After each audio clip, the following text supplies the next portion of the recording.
Hi, and welcome to Tutorial 7, Creating Custom Fields. This tutorial will show you how to create custom fields to track any nutrient that is important to your business.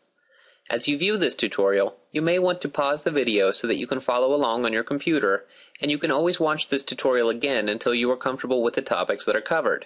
For more information on anything you see here, please visit our website, www.NittanyCow.com.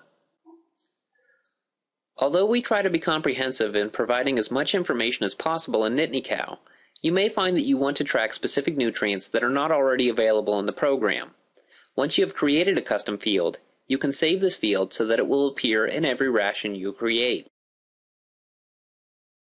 Custom fields can be created either from within a ration or by accessing Settings in the Setup menu. To create a custom field within a ration, first create or open the ration. Then navigate to the Custom worksheet. Click on a blank column header labeled Custom.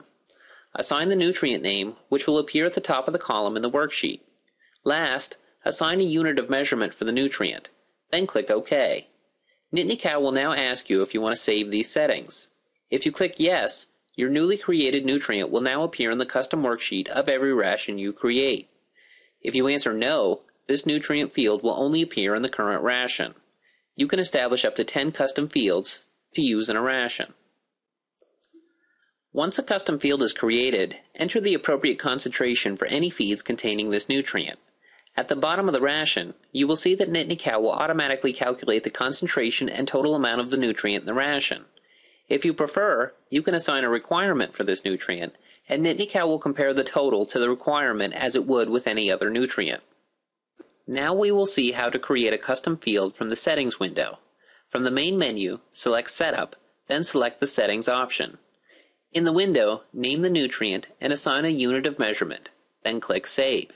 Using this method, the custom field will be available in all rations. This concludes Tutorial 7. For more information, please consult the NittanyCow help file and other NittanyCow tutorials, or contact NittanyCow customer support to ask more questions.